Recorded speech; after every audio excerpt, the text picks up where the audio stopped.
So yan mga kabayan, no, hindi na naman tayo pinalad kasi bawal akong makunan ng dugo, sabi ng doktor. So galing Ano, aja pilak man. sana makahiram kami ng dugo. Ano, makahiram kami ng dugo mga kabayan. Grabe yung katangahan grabe yung katangahan ko ngayon.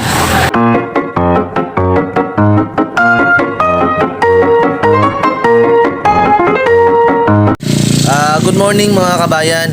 Welcome nga pala sa ating YouTube channel. Happy New Year sa lahat. Happy New Year, Day. Ito yung pamangkin ko sa anak ng ate ko. So, happy sana yung New Year natin mga kabayan. Kaso lang, kagabi, humingi ng tulong yung kapatid ko, yung younger brother ko. Kasi yung anak niya na nasa ICU, need na abunuhan ng dugo. So, sabi niya sa akin kagabi na pwede ba daw ako mag-donate ng dugo. So, sabi ko sa kanya, wala nang problema, tol. Wala nang problema, tol. Yung nga lang yung may tulong ko sa iyo at sa pamangkin ko. Kasi wala din naman kasi ako. Kaya sabi niya, bukas, ngayon, pupuntahan niya ako dito para sunduin. Magpakuha ako ng dugo para need kasi ng 2 bag ng dugo yung pamangkin ko. Yung pamangkin ko nga pala mga kababayan, no, is siya, 1 month pa lang siya nung isinilang, na-confine na agad siya sa ospital kasi hindi ko mahirap kasi litukon ba? Ano yan? Mahirap yung sakit niya. Yun, basta napakarami kasi ng sakit niya mga kabayan, no? Ginalagyan na nga siya ng tubo yung pamangkin ko at mag-6 na buwan na siya na-confine sa ospital. So labas-pasok siya sa ICU at ngayon sabi ng kapatid ko need na naman daw siya operahan. So nangailangan na rin siya ng dugo, masalinan ng dugo kasi mababa na daw yung hemoglobin niya. So hinihintay ko na lang yung kapatid ko mga kabayan, no? Pupunta kami sa blood bank para doon na mapakuha ng dugo. Nung ipinanganak yung pagpanganak ng bayaw ko, yung asawa ng kapatid ko, nagdonate din ako ng dugo kasi naubusan din siya ng dugo. So siguro mga 6 na buwan na o lampas 6 na buwan na siya mula nung nagdonate ako ng dugo. So ngayon, sabi ng kapatid ko, baka pwede naman ako mag-donate ng dugo para sa pamangkin ko. Yes. Kutsara. Okay, wait lang ha. O sabi ng kapatid ko, ako lang anak. So, kaya ngayon mga kabayan, no, hinihintay ko na lang siya para sunduin niya ako. So yan mga kabayan, pakita ko sa inyo mamaya pag makaabot na kami ng SPMC kasi nasa SPMC yung pamangkin ko. Pag makaabot na ako sa SPMC, pakita ko sa inyo yung sana makapasok ako sa ward. At kung hindi man ako makapasok kasi strict yung policy doon, pabidyuhan ko na lang sa kapatid ko kung pwede. O manghingi na lang ako ng picture sa kanya para may pakita ko dito sa So Happy New Year sa lahat mga kabayan, no? Kita-kits sa maya. Let's go. Thank you. So padabaw na kami mga kabayan. Sana sige tayo.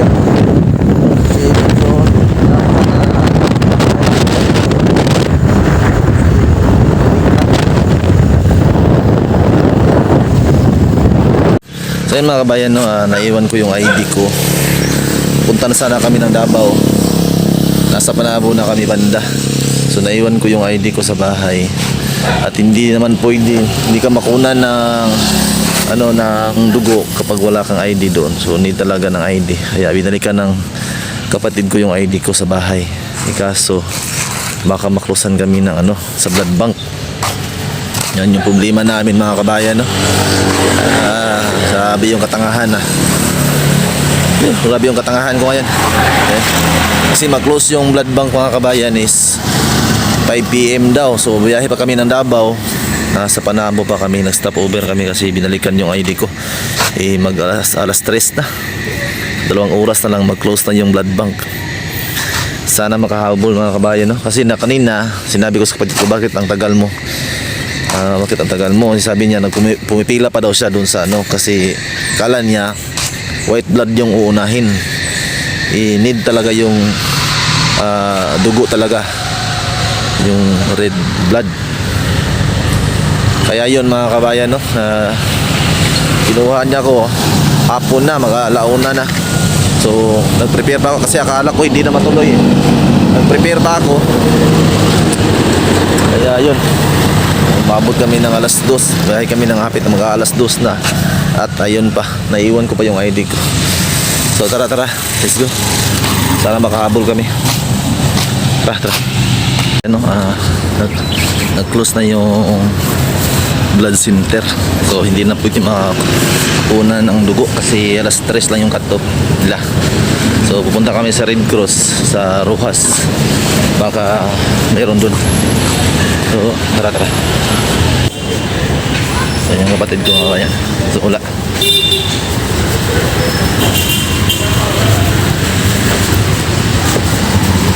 So hindi na akong ulat tol. Akong ulat ito bigas. Ayun mga kabayan, no, punta kami ng Red Cross. Sana makahiram tayo ng dugo doon. Sana kasi okay na yun, kahit palitan natin yan bukas basta magamit lang. So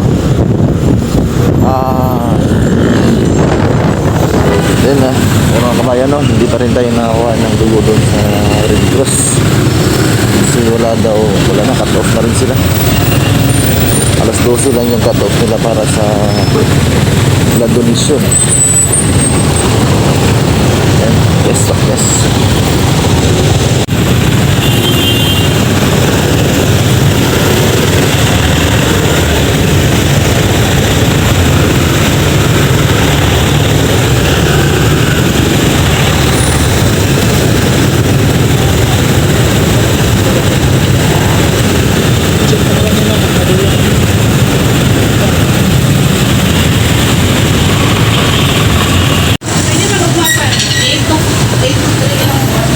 Ay, dito rin ang cut off.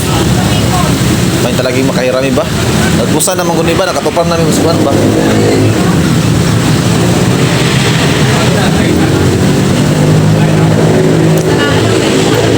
Basta na lang. Ang kamagis ako na ma'am, ang sa pagkambyo sa dugo, ugma ko dayon, pakuha. Kaya ang replacement sa dugo, wala ba ako maagi na.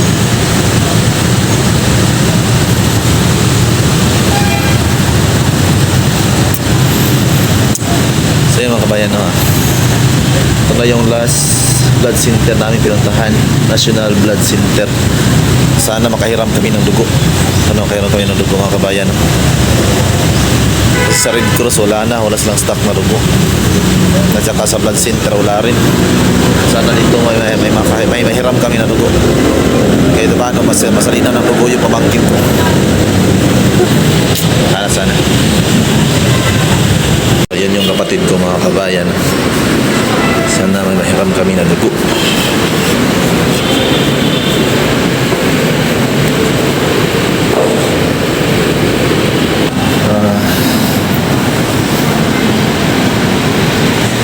Sana makahiram tayo ng mga kabayan.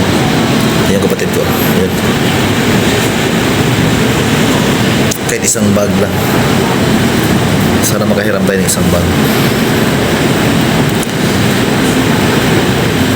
So 5 months na yung na-confine yung anak niya sa hospital. And pabalik-balik lang sa ICU. Kasi hindi naman siya pwedeng magtagal doon sa ICU. Kailangan siya na ilabas. At saka ibalik na naman siya. At ngayon ng mga kabayan is hindi siya maoperahan ulit. Wala dyan. Ha? Mostly pundupot. Yan siya maagyan eh. Balik na yung gitawag ba sa Dr. Basik? Ha? Balik tawag ba? Ato sa experience eh? So wala talaga. Yan. Ay. Ha? Huwag yan po nito sa blood center. Ito po. Ito talaga po. Kailangan ko ano rin, kasi sila daw 2 to 3 days na makuha ang dugo. Sa makuha ang dugo. Sa blood center yan lang. Blood center ito. Manang gadali pa. Dalirades. So wala. Sing dali pa. Sing. So wala talaga kami nakuha mga kabayan. No? So balik na lang kami sa hospital at saka try namin bukas na lang ulit. Tara. Ay.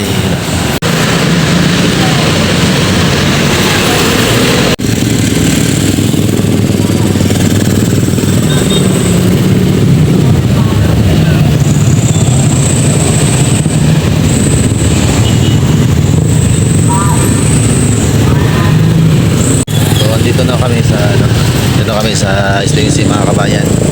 Puntahan namin yung anak ng kapatid ko, yung pamangkin ko. Puntahan namin sa taas.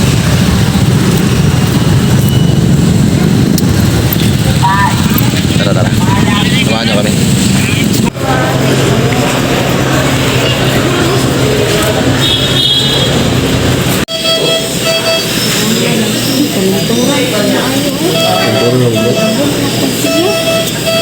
Terus kainit lang. Ligo guys. Kainit lang yun yun. Oo. Katawa na ba yun? Sugang katawa na. Ayos ka daw. Ay, dong. Tanim mo dong.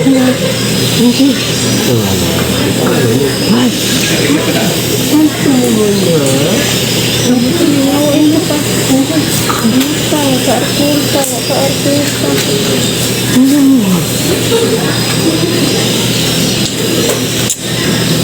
Wala ka dong. Ay, tadi dyan tadi. Ay, 6 months na tadi. Mag 6 months na. 7 na. Dari ah. Adrian. Mag 7 months, mag 6 months na dari ah. Hi. Hi. Pero ako. Pero tapos. Uli ha. Ha? Uli aja. Aja. Ano man? Aja pilak man. Ha? Matabo nago man. Ayaw ulaw. Dada. Ah. Dada. Naatay ka bisita dito. Ha? Payo ha? Ha? Payo ka ha? Sila kung na. Pero sa Payo ka biha? Ha? Payo ha? Ulit tabukid ha? ha? Sa nasyonal. Mas may kwan sayang. Ito na yung tubo guys. Masa mo naman? Ay, hindi na siya nagagawa. Para paso lang. Ginawa na. Hindi na siya nagagawa. Diretso na sa baga. Break ba? Kasi tulo. Ano ito lang mga gano'n? Ano siya ang baba? Diretso po na siya ang tiyan. Wala. Para sa pagkaon. Pagkaon. Naman ay i-outtime. Pagkaon yung pagkaon. Dari na po na i-operahan. Pag daw siya. Tatawa man ha? Just. Ano? Ayaw lang ang pala na. Ito ka nang katawa na. Ventura pagod eh. Kayo, nilibog ayos ay. Nilibog.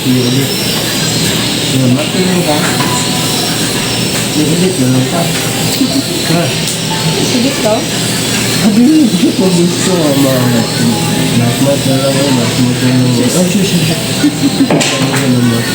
Census.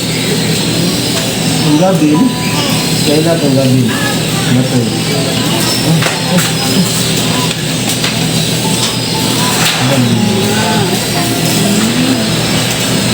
Kailan sa gugagad.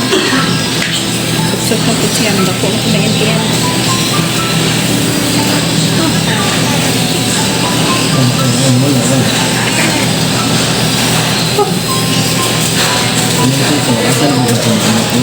See? Ano kabayan na, balik na tayo bukas kasi hindi tayo nakuhaan ng dugo. So, doktor, tahawi na tayo. So, good morning mga kabayan. Ngayon, ito yung pangalawang araw na pupunta kami sa kuan sa blood center para mapakuha ng dugo. So, nag-prepare na ako para pupunta na kami. Kasi babiyahe pa kami ng halos 2 oras para makaabot sa sentro ng Davao. So, kahapon hindi kami nakaabot kasi may cut off. At natagalan rin yung kapatid ko kasi na-late na in-advise ng nurse na unahin yung red blood. So, akala niya kasi pwede unahin yung white blood. Tapos sa hapon na bago nag-advise kaya na-short kami ng oras. Alas 3 kasi yung cut off ng blood center para sa blood donation. At hindi naman kami nakahiram ng dugo kasi kulang din sila. Wala silang pundo. So ngayon, babalik kami para magpakuha ng dugo. So tara. Doon sa labas yung kapatid ko. Let's go. Tara. Ano kabayan, kumain na kami. Okay, ginagawa na sa Litroba. Oo, napakayok ka anak.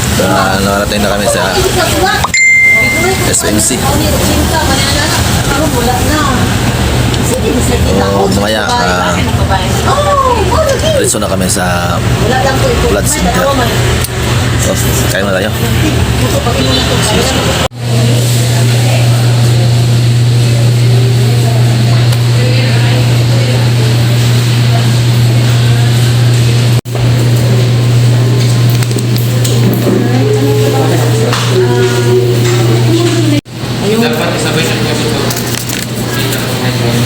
Ito po sir, may tulong ko sa pula. So yan mga kabayan, hindi na naman tayo pinalad kasi bawal akong makunan ng dugo, sabi ng doktor. So galing ako doon sa loob ng blood center mga kabayan, so hindi ako pwede makunan ng dugo. Hindi na talaga ng bata na masalinan ng bagong dugo mga kabayan, kasi mahirap na siyang huminga. So puntahan na namin yung pamangkin namin nasa Panabo. Susunduin naman na utulog ko tapos uwi na ako. Grabe naman to. So mga kabayan, uwi na ako ng bukid. Sana makunan yung pamangkin ko dahil hindi na talaga ng bata na masalinan ng bagong dugo. Hinintay ko na lang yung kapatid ko. 2 days pero walang nangyari mga kabayan.